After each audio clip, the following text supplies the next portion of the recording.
ফারুক যখন কালিমা শাহাদা পড়ে মুসলমান হয়ে বিশ্বনবীর হাতে হাত রাখলেন, মুসলিম সাহাবীদের মধ্যে খুশি আর আনন্দের বন্যা বয়ে গেল। মুসলিম হাতে গোনা সাহাবারা আল্লাহর প্রশংসা করলেন। বিশ্বনবী সাইয়েদনা ওমরে ফারুককে জড়িয়ে ধরলেন। ওমরে ফারুক আবার বিশ্বনবীরে বললেন, নবী গো, আলাসনা আলাল হক, আমরা কি সত্যের উপরে আছি নাকি আমরা ভুলের উপরে আছি? বিশ্বনবী বললেন, বালা নাহনু আলাল হক, আমরা এই সত্যের উপরে আছি। সুবহানাল্লাহ পড়েন। আলাসনা আলাল হক, নবী আমরা কি সত্যের উপরে নাই? হ্যাঁ অবশ্যই ওমর, তুমি সত্যের উপরে আছো। ওমরে ফারুক বললেন, তাহলে ফাফিমাল ইখতিফা, তাহলে লুকায় লুকায় আর দাওয়াত দেব কেন? আমি তো কালিমা পড়ে ফেলছি, আসেন আমার সাথে বের হই। ফাফিমাল ইখতিফা, আর লুকায় লুকায় কেন?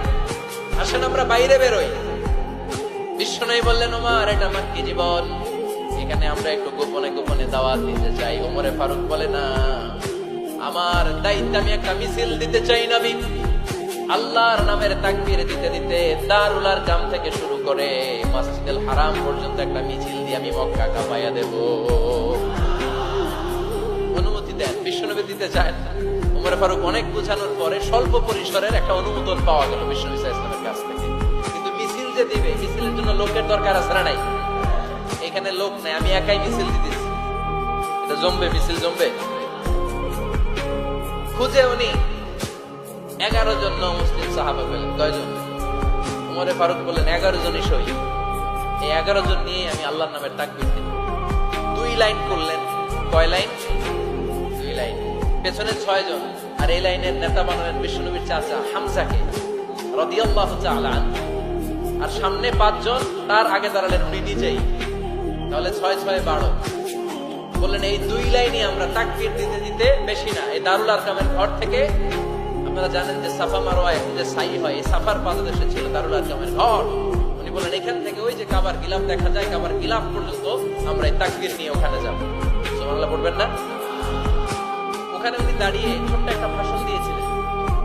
উনি বলেছিলেন, মান আরাদা আন তাসকুলা উম্মু ওয়া ইয়াতামা ওয়ালাদু ওয়া তারমিলা যাওজাতুহু ফালিয়াসুদ্দানি। খেয়াল করে শুনেন, কান দুইটা খরগোশের কানের মতো খাড়া করেন। উনি এক বাক্যের একটা ভাষণ দিলেন। ভাষণ দিতে জানলে বড় ভাষণ দেয়া লাগে না। এক বাক্যের ভাষণ দিয়ে গোটা বিশ্বকে ঝাঁকুনি মারা যায়। চিল্লায় বলো ঠিক কিনা? ওমর ফারুক এক বাক্যের একটা ছোট্ট ভাষণ দিলেন। মান আরাদা আন তাসকুলা উম্মু, কে আছো এই মক্কায়, কে আছো মায়ের বুক খালি করতে চাও? ইয়াতামা ওয়ালাদু, কে আছো বাচ্চাগুলারে, নিজের সন্তানগুলোরে ইয়াতীম বানাতে চাও? কে আছো তারমিলা যাওজাতুহু, নিজের স্ত্রীকে বিধবা বানাতে চাও? ফালিয়াসুদ্দানি, বুকের পাটা থাকলে আমি ওমররে থামাও।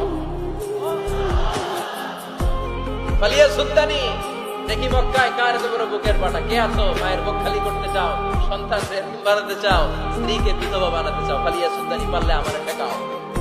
এই বলে উনি আল্লাহু আকবার, আল্লাহু আকবার, আল্লাহু আকবার বলে স্লোগান শুরু করে দিলেন।